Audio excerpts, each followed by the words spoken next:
Hello everybody and welcome back to Kerbal Space Program, where last episode we rescued a couple of spare Kerbals, I guess we could say.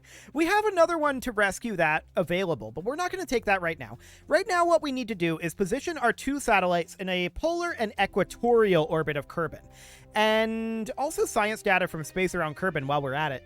I'd like to get both of those done this episode, so let's get right down to it. We're going to need to design a brand new satellite, and I believe all we have right now is we have the Propydopadine Octo or the Staputnik. We're going to go with the Octo for now. Do we have access to fairings? We do not. Okay, so that's exciting. I know that we needed some science equipment on this that I would not normally equip this on for the contract. Has an antenna, can generate power. Mystery goo unit for the polar orbit. For the equatorial, we need a science junior. Okay, so let's go ahead and put on that science junior. That is not in this tab. The science junior is this guy. So we'll put the science junior on there. I'm going to put a T400 for our... There we go. I'm going to put a T400 on there for the fuel. And we'll just put a tiny little pug on here. Does this have a reaction wheel? Yes, it does. We are going to need a way to generate power. So a pair of photovoltaic panels should be more than sufficient for that. We don't plan for this to come back. An aerodynamic nose cone is maybe not the worst idea here. We could put a backwards decoupler on it, like this, so that the decoupler goes with the nose cone, and then put the nose cone on here, so we can detach that later on. And this would be our spacecraft. The extent of our spacecraft. We're going to modify it a bit for the polar orbit. We'll not need the Science Junior, and we'll put a Mystery Goo on there, which will be nice for the added Delta V requirements. And then we will just look to lift this thing. So we're going to need to build a booster here. We'll put in a TD-12, and then we'll just use some T-800s here. For an equatorial, I would expect this to maybe do the trick. Maybe. I'll need to look into it in terms of the numbers. I probably... Yeah, we're going to need some extra oomph here. We're going to need some extra oomph. So what I want to do is I want to lift this with 3. Like so. This is probably overkill, to be honest. But I would rather overkill than underkill. We want to do this fairly quickly. So we'll pop on a couple of radial decouplers around here. And we'll just use some thumpers. This is still quite cheap, right? So this is very cheap. I'm not concerned about cost here. We'll just use thumpers. Drop these down to be about here. And then we'll pop some aerodynamic nose cones on top of that. We'll put some struts on. I'm going to put a strut in here on the bottom. And then I'm also going to include a strut that connects from the side here. If I can get that to actually go on. There we go. From the side up, ideally to here. We may have to change the actual position of it to be on the aerodynamic nose cone, but I want it to be up here to give us some extra stability there. Okay. So this is the broad concept, but we're going to need some aerodynamics here as well. And we can call this the satellite... I think I spelled that wrong. But the Satellite Heavy Lifter, because I am extremely creative when it comes to these names. So that will be great, and then we are going to work on our aerodynamics. So let's take a look at our center of mass versus our aerodynamic overlay. Obviously, we don't have any real aerodynamics right now. The center of mass will go up as we go up, but in the lower atmosphere is where this is most important, like when these SRBs disengage. So we're going to want our Delta Deluxe winglets most likely to be somewhere around... I mean, down here looks best. That's likely going to make us too maneuverable. So we're going to have to move this up a bit. It's going to look a little wacky having it up here. But I want it to be basically in the center of mass so that when these detach, if I can grab the decoupler, when these detach, this would be more like our center of mass. It would be a little bit higher than this even. So in that case, we may actually want to consider placing these more up here.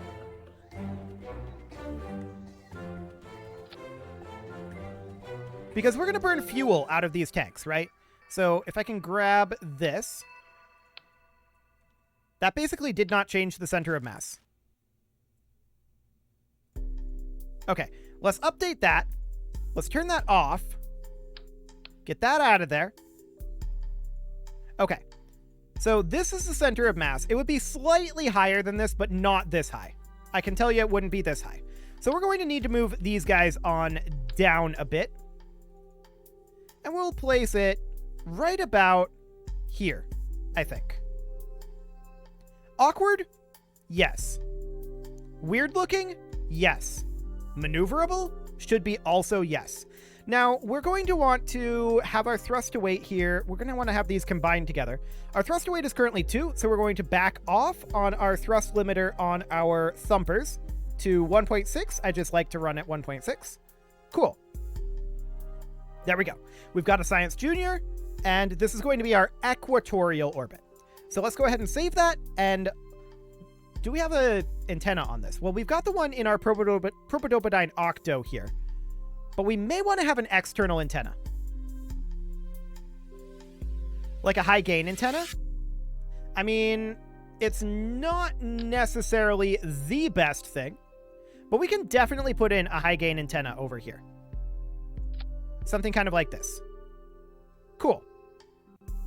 That should, in theory, do the trick. This is a very low-tech satellite, but it'll fulfill the contract. Now, I don't believe this will function as a relay satellite, but that's fine. That's fine. So let's get this contract dealt with. It shouldn't be too bad. How high up is this contract anyway? Let's take a look at that. I probably should have looked at that one.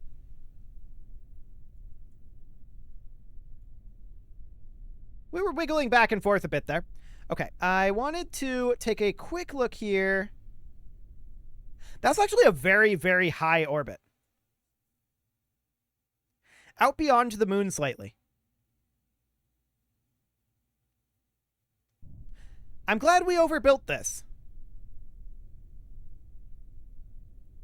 I'm currently thinking about whether I think that we'll reach it or not. I think that we'll reach it. Yeah, I think we'll reach it. So let's go ahead and take this thing on off. Throttling up. And up we go. We shouldn't have any major attitude control issues here, as far as I'm aware. Cool. We're going to head on over here and get ourselves some horizontal speed. Okay. Something kind of along the lines of this is maybe a little bit too controllable.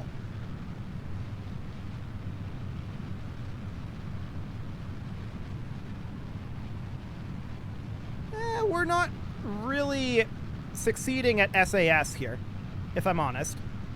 The SAS is not really holding it in a good attitude, which I find to be slightly strange, since I can steer it without problems. Okay, we'll get rid of those SRBs and see how it's feeling now.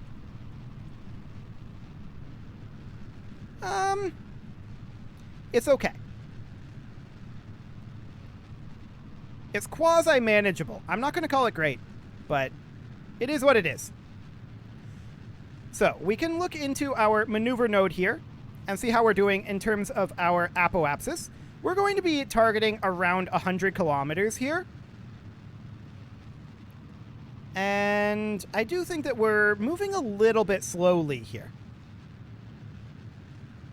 So I'm not going to go towards the horizon too aggressively just yet. Our apoapsis is not as high as I'd like to see it for this stage. So we're just going to chill here. And that'll be fine. Okay. I don't think that orbit is retrograde. Hopefully it isn't. Probably should have checked that as well. But it's okay. So our apoapsis is now 65 kilometers. At this point, we're heading over to be purely horizontal. And we've got a good amount of delta V left in these tanks, so I think this is looking good. We've got 4,000 in this fuel tank. This is very light, so I'm not hugely shocked about that one. But that is a lot. And this is quite cheap, too, so I like it. We're going to continue burning here until we see 100 kilometers. And there it is. So we're basically at orbital velocity here. Not quite, but pretty close. And a circularization here would be something along the lines of this or so. That'll do. That'll do. So for the moment, I want to continue pointing, and we're steering purely with our Delta Deluxe winglets here, which don't have a lot of control, but we're just going to pull that on over, and we're going to sit prograde for the moment. Cool. I just want to have minimal drag. Okay, now we're in space, so I'm going to go ahead and... Oh, the staging is a little busted. We're going to stage this. There we go. Off goes our nose cone. Perfect. And no residue left behind here is the reason why I inverted the decoupler. This thing is very heavy, of course, with all of this fuel and the booster still here, but we're going to head on over. I'm actually going to physics warp our turn here. Okay. And now we will freeze physics here. We'll go ahead and warp to this maneuver. And this will be fine. So we need to reach this equatorial orbit here. And our burn will be in about 50 seconds. Correcting our heading very slightly. And we'll begin our burn in about 10 here. 3, 2, 1, and 0. Unfortunately, with that orbit being as far out as it is, I'm not sure we're going to be able to get both satellites done this episode. We'll see. Ooh. This is very heavy. No doubt about that. Okay. The steering is sluggish, but once we get this done, I mean, this is close enough. We don't have to be perfect here. So this is our target, right? We're currently orbiting in this direction. Yes. So we don't have to go retrograde. What we do need to do is push out so that our apoapsis is here. Okay. We could attempt to get a gravity assist from the moon. I think I would prefer not to do that, though. We've got enough delta V here. I'm not concerned about our delta V, really. So we push out our apoapsis to be approximately here-ish.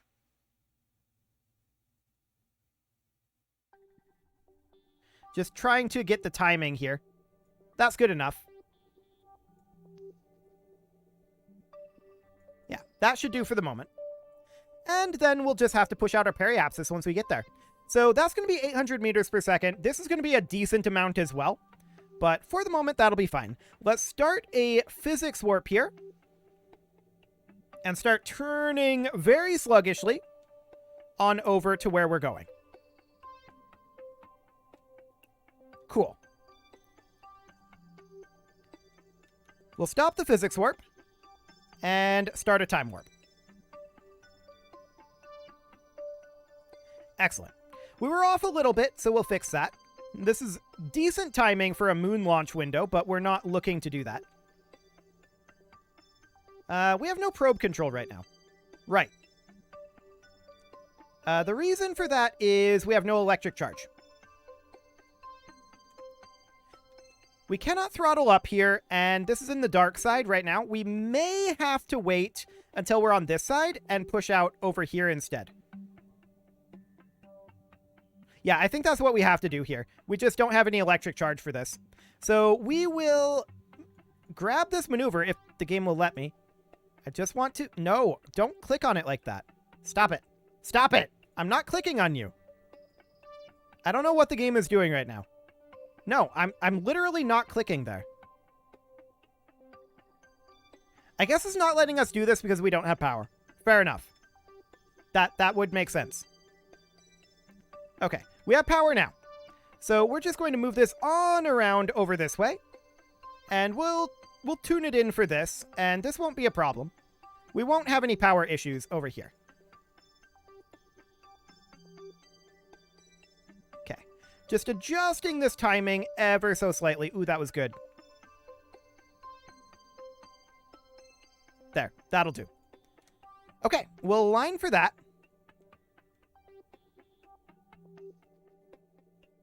Any moment now. There we go.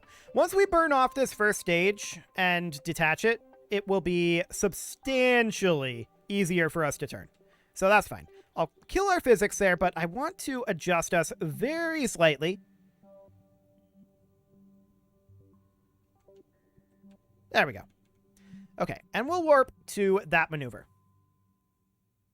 We'll be slightly off, but it should be pretty close. Note to self. Include batteries on the next iteration. Okay. We'll stop this roll as soon as we can. Bringing it back a little bit. So yeah, batteries on the next iteration. We're of course going to be dropping the Science Junior, so it'll be fine. Okay, let's warp forward for a few seconds here. And we're going to fire, and this can actually be combined together. We're going to fire in 2, 1, and 0. Off we go. There we go.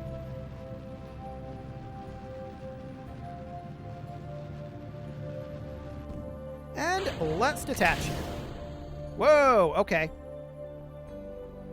Why are we tumbling right now? What was that? That was weird.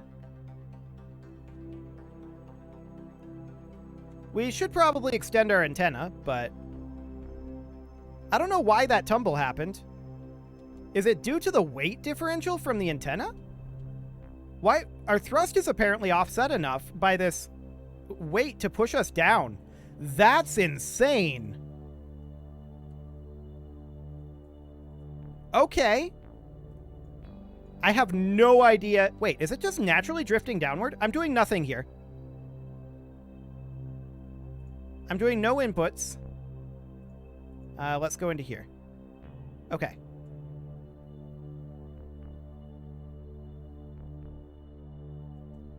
Wild. I guess we need to replace the Pug with a engine with gimbaling.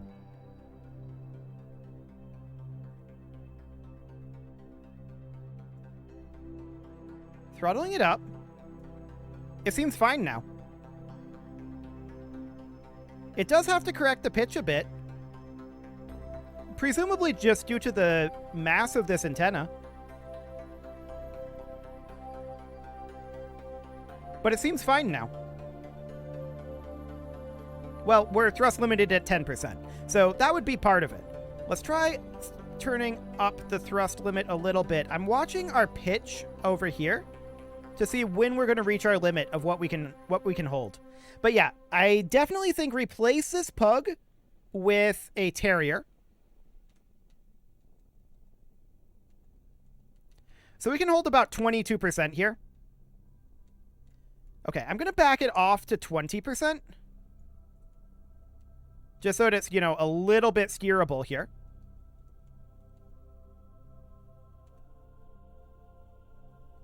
Okay. And we'll just start a physics warp, just to make this go a wee bit quicker. And I have to just kind of manually do this. But yeah, this is something that we can fix.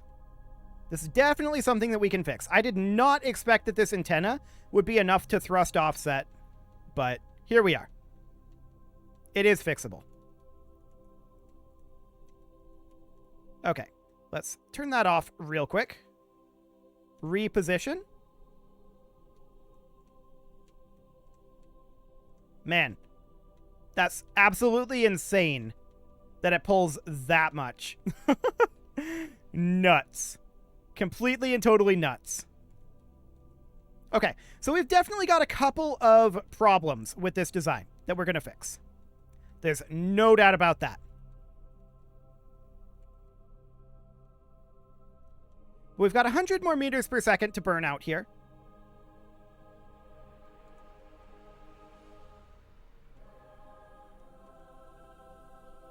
Okay, about 60 more meters per second. I'm turning off the time warp now because that does make things a lot harder to hold on.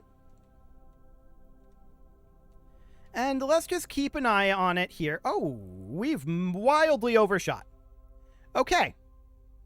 Well, that's interesting. Let's bring this on around to retrograde here.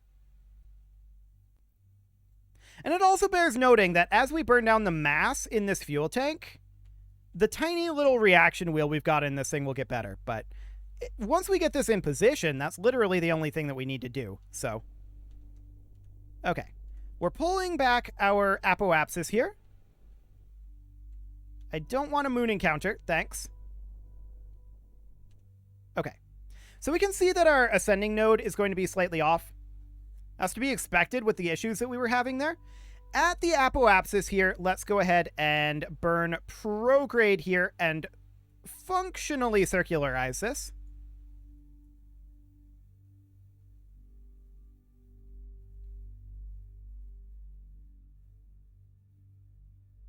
There. That should be good enough. So that's going to be 337 meters per second.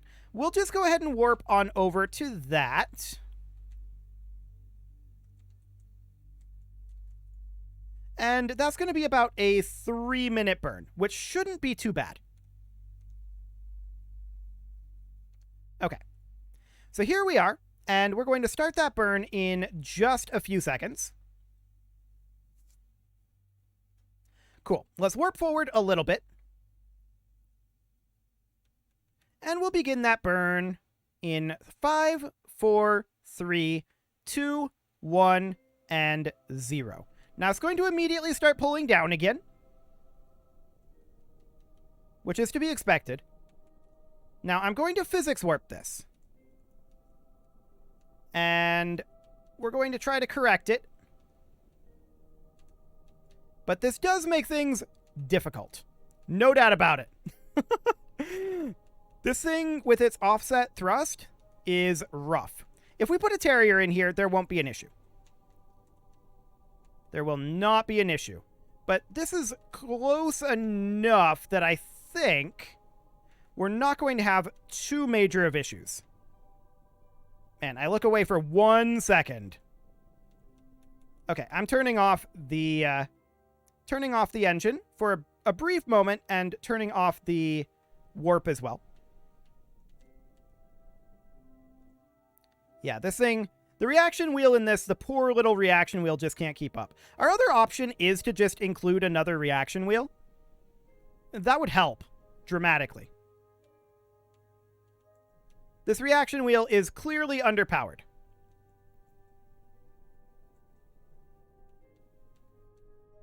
Okay. Cool. How are we looking? Honestly, that counts. Contract complete. So that's perfect. Let's hop on back to the VAB then. Let's head on back to the Space Center. And we're just going to make those quick adjustments. I'm going to add in an extra reaction wheel, just to be on the safe side, and I'm going to swap out the engine, and I'm going to add batteries, and we need to remove the Science Junior, so that's definitely a thing that will happen.